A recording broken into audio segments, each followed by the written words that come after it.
Hello guys, how are you today? So today I'll be explaining the Physics AMS or Mechanics AMS of Term 3 Week 10. Now this is the last Physics or Mechanics AMS of Grade 10. Thank you guys for spending the whole year or going through the whole year with me. I'm really happy we were able to finish the full year, and I hope we will continue successfully next year.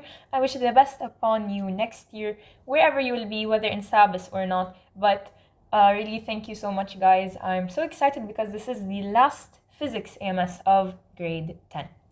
Okay, so let's start with the first question. What does it say? It says, in the velocity time graph below, the speed of a car at time 1 second is 1 meter per second. A straight line tangent to point 1 second, 1 meter per second is drawn. Please keep this point in mind. We are going to use it. The instantaneous acceleration of the car at time 1 second to 2 decimal place. When we're dealing with instantaneous acceleration of a car, what we will need to do in this case, because it's instantaneous acceleration, you will take the point and you will draw the tangent of the point. After drawing the tangent of the point, you will select any 2 points. For example, the point they gave us, which is this over here, which was 1, 1. And then, for example, this point over here, which is what? Which is 5, 10. Okay? Now that we have 2 points, remember to select 2 points.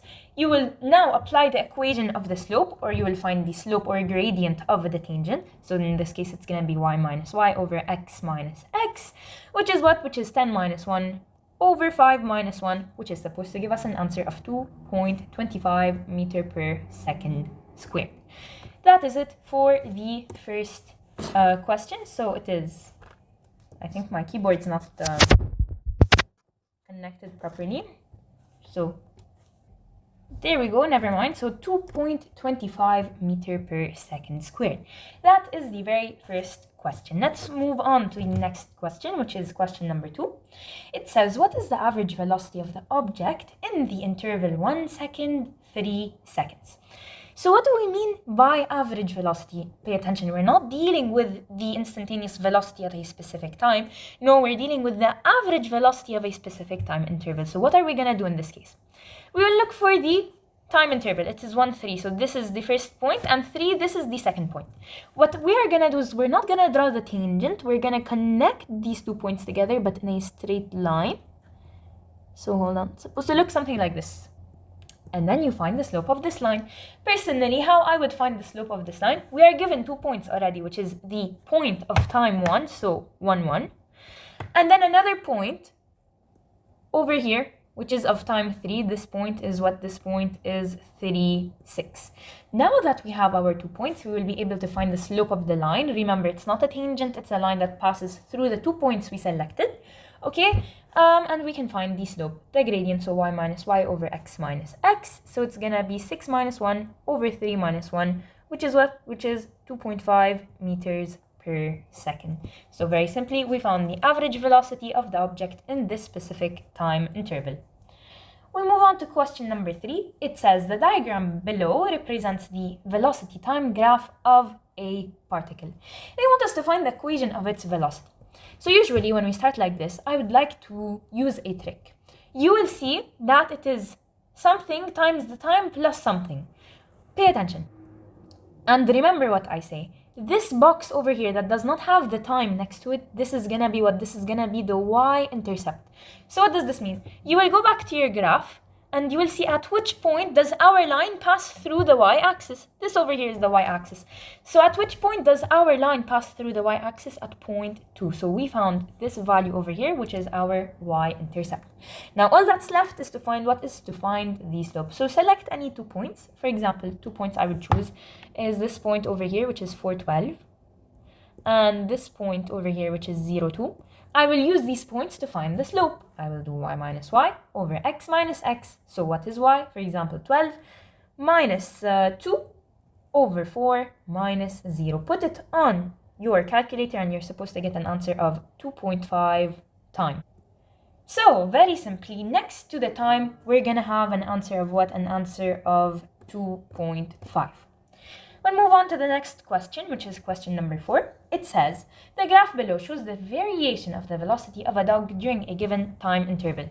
They told us the average acceleration. Remember, when we're dealing with average acceleration, we don't take the tangent. Instead, we take a line that passes through both points of the dog during the first 5 seconds. What does it mean, the first 5 seconds? From 0, from this point over here, until 0.5 seconds, which is over here.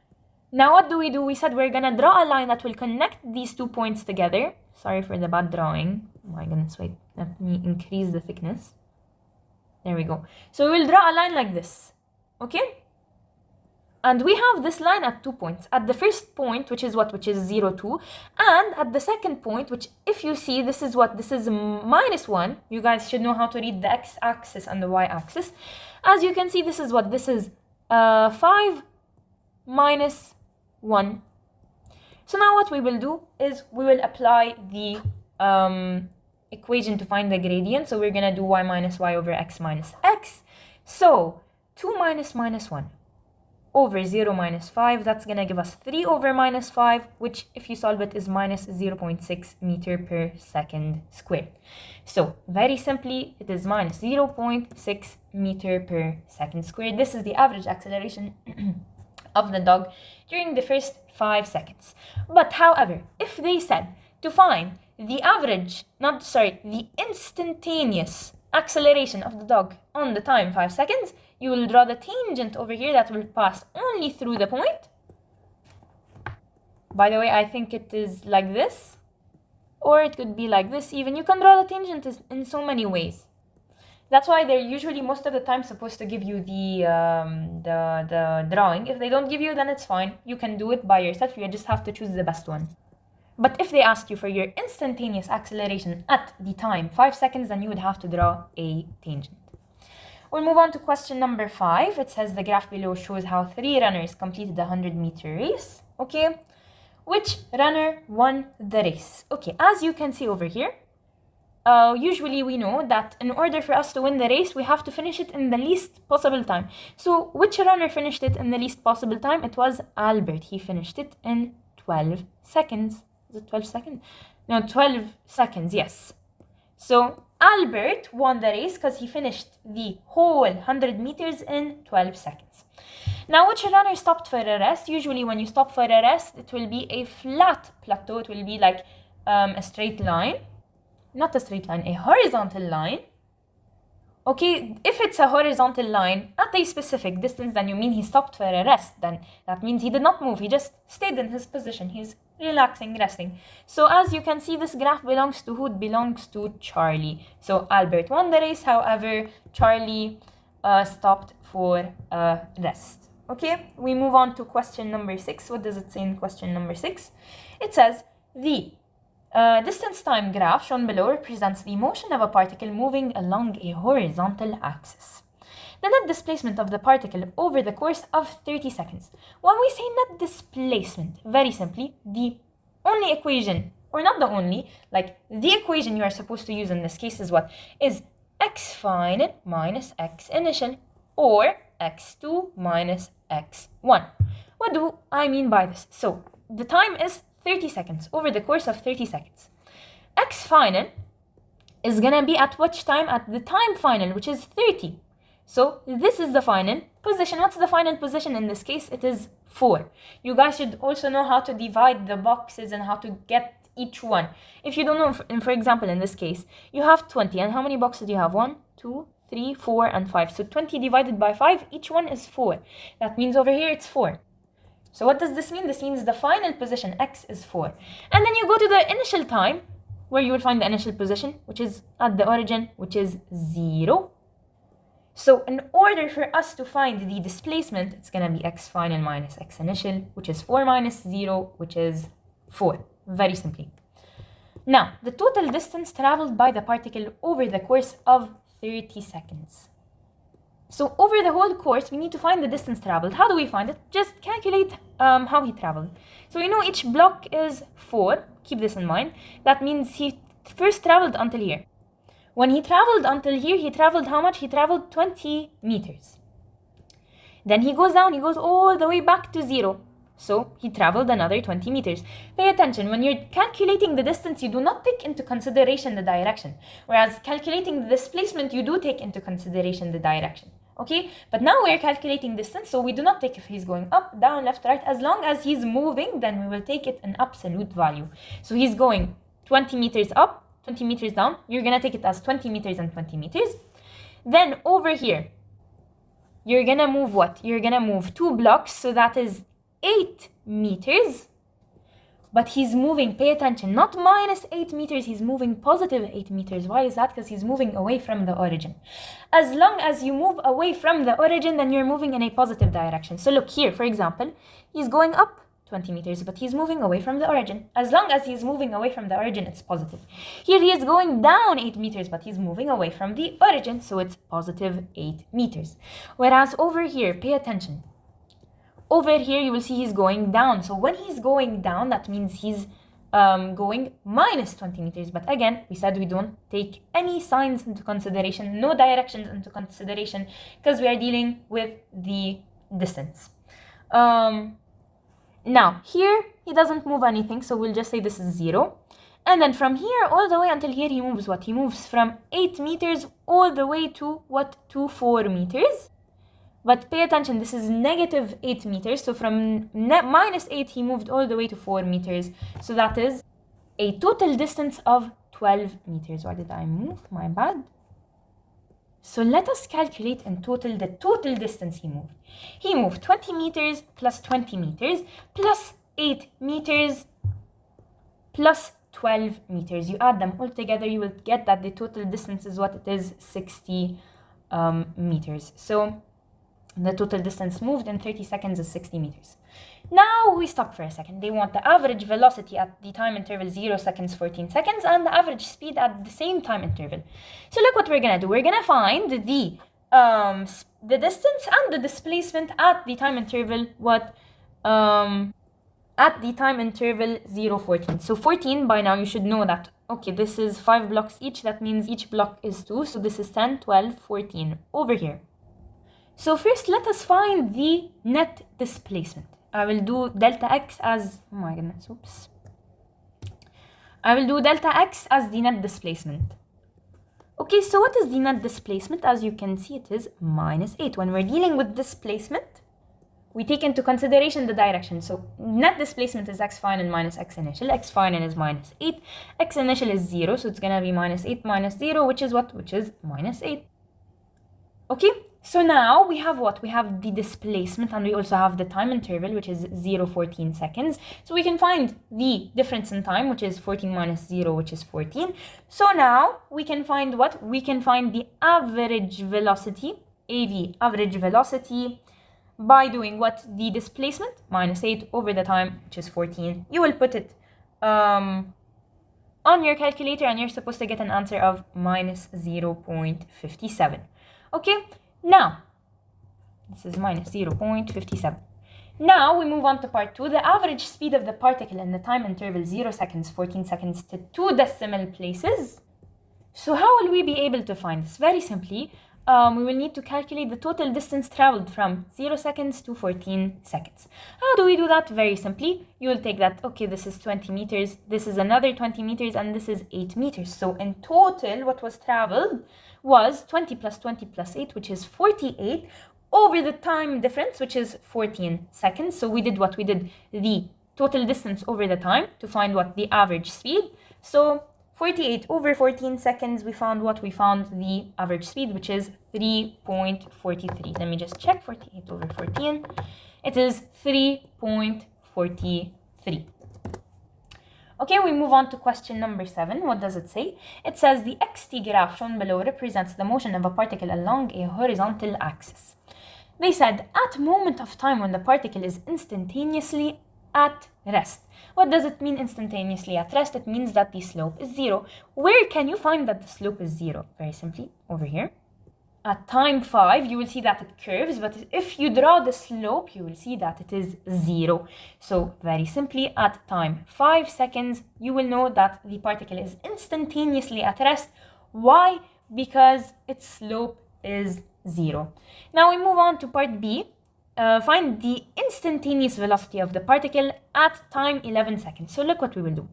We will find time 11 seconds, and we will draw Okay, so sorry for the bad drawing. I just tried my best to draw it. But basically, this is what we need. As you can see, we have this point over here. This point is what this point is. 9, 12. And then we also have, for example, this point over here. This is a good point. This point is 13 minus 12. Okay, so now what we're gonna do is we're gonna find the slope, because we're dealing with what? We're dealing with the instantaneous velocity. So you're gonna find the slope after finding the tangent at time 11. So you're gonna do, for example, 12 minus 12, because it's y minus y, over x minus x over 9 minus 13. You will put it on the calculator, and you're supposed to get an answer of minus 6. So very simply, the velocity of the particle is minus 6 meters per second. Now, at time 11 seconds, the approximate instantaneous speed of the particle is... Stop. Before we do anything, we should know that instantaneous speed and instantaneous velocity are related to each other. Instantaneous velocity, if we put it in absolute value, we will get what? We will get the instantaneous speed. So very simply, put this in absolute value, you will get 6. And this is what? This is the value of the instantaneous speed at time 11 seconds. We move on to question number 8. It says, in the first leg of motion, a bicycle accelerates from rest in the positive direction at 1.5 meter per second squared for 6 seconds. In the second leg of motion, the bicycle decelerates to a full stop. So they travel the same distance. How do we know? At first, in the first leg of motion, he starts at rest, so at position 0, okay, at initial position, and he uses an acceleration of 1.5 meter per second squared. In how much time? In 6 seconds. But however, he travels the exact same distance while going down. He decelerates, for example.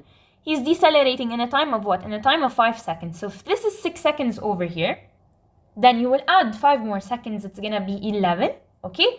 But he decelerated. So the distance traveled here, or not the distance, sorry, the velocity over here is equal to the velocity over here. So if we find the velocity over here, we can use it to find what? To find the acceleration of this one over here. So how do we find the velocity in this part? Very simply, it is the acceleration, which is 1.5, times the time, which is 6. It's going to give us 9 meters per second. Now that we have the velocity, we will divide it by the time. Here, this time is actually 5 seconds, not 11 seconds. So it's going to be 9 divided by 5, but because it's decelerating, you're going to put minus. So it's going to be minus 1.8 meter per second squared. But pay attention, they're asking for the magnitude. So you will put it in absolute value, and you will get that the magnitude is 1.8 meter per second squared. Now, drag and drop the correct answer to complete the table below that describes the sign of the acceleration in each of the following situations. So, speeding up in a positive direction, you're going to have a positive acceleration. However, if you're slowing down in a positive direction, you're going to have a negative acceleration. If you're speeding up in a negative direction, you're going to have a negative acceleration. And if you're slowing down in a negative direction, you're going to have a positive acceleration. What to remember from this? If it's same, that means speeds up is positive and positive is positive. If it is the same sign, so speeds up and positive, then you're going to have what? You're going to have positive. Or even if you have slows down, which is negative, and then negative, which is negative, you will get what? You will get a positive. So imagine you're multiplying it together. Plus times plus will give me plus. Minus times minus will give me plus. However, if they are opposite sign, sign, yeah? So if you have, for example, speeds up and negative, so you will have positive and negative. If you multiply them together, it will give us a negative value. Or if you have slows down and positive, so you have negative and positive, you'll multiply together, it will give you a negative value. So same sign, positive, opposite sign, negative. Very simply. We move on to question number 9. So the velocity time graph below summarizes the motion of two cars A and B. Which car is moving faster at the start of the motion? Usually the one that finishes in a shorter time is moving faster. So definitely car A is moving faster because it's finished in a shorter time. Which car ends up further from its starting point? Definitely car B. For sure car B, because as you can see, it's still not completed. So if this is the same distance and it did not reach the final of its velocity, then for sure it's still gonna move and it's gonna go farther from its starting point. So for sure car B, because it's still not finished. If it's finished, if it reaches the velocity 0, then you can say that, okay, it stopped at this time. But as you can see, it's still moving. It did not even reach the velocity 0. So for sure it's gonna be car B that will end up farther from its starting point.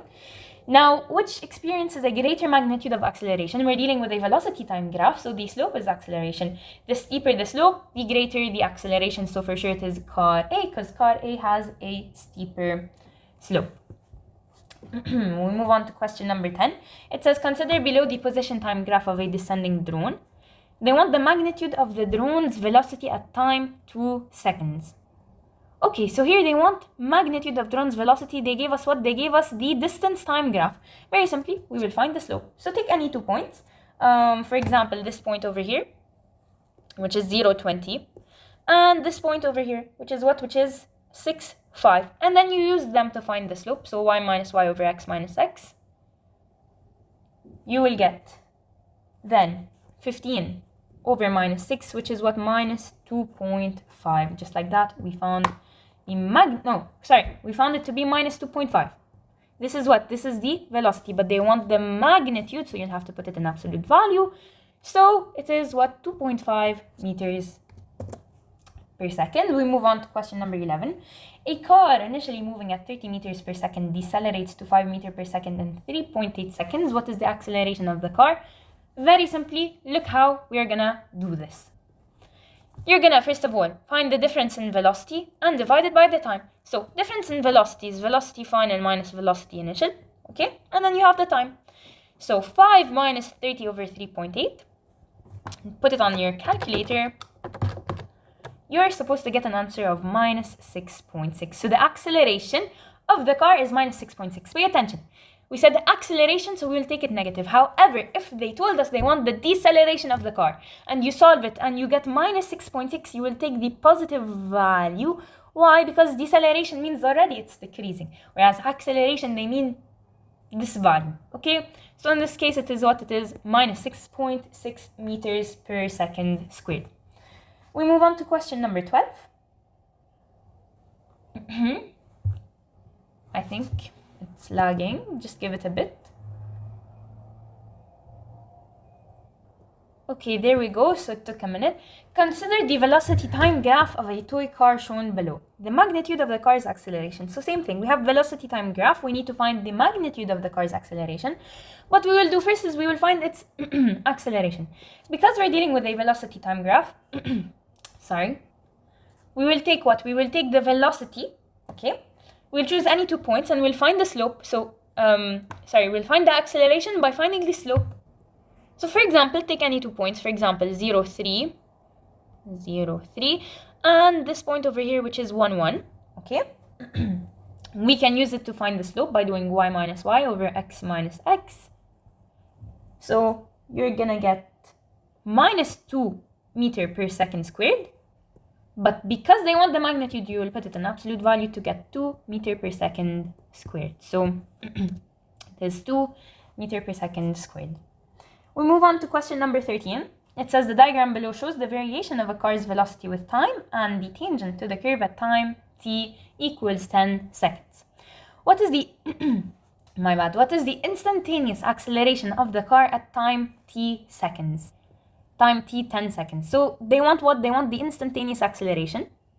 And they drew for us what? They drew for us the tangent. So very simply, we have everything. What we need to do is we need to find the slope of the tangent. And by finding the slope, you would have found the instantaneous acceleration. So for example, take 2 points, which is this point over here, 10, 5. And this point over here, 40, 15. We will use it to find what? To find the slope. And then after finding the slope, we would have found the instantaneous acceleration. So 15 minus 5, y minus y over x minus x, 40 minus 10. You put it on the calculator. you are supposed to get 0.333 meter per second squared. So this is the instantaneous acceleration. So 0.33 or 0.333 meter per second squared.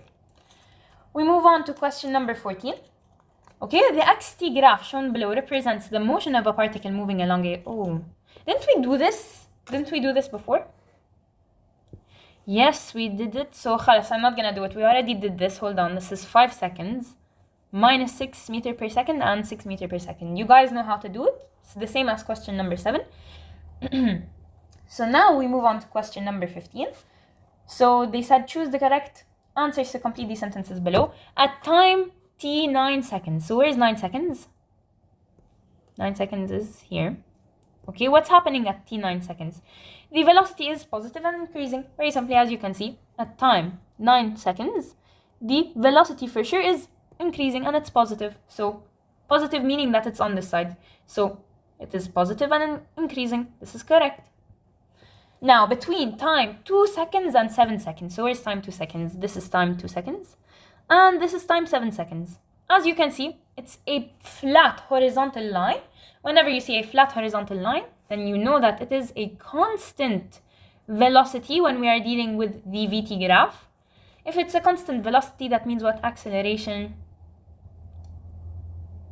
whatever, is equal to 0. So very simply, this is a constant velocity. However, the acceleration is equal to 0. So let's submit, and I'm praying we don't have any mistakes. And perfect, thank God. Thank you guys for watching. I hope you have a wonderful day.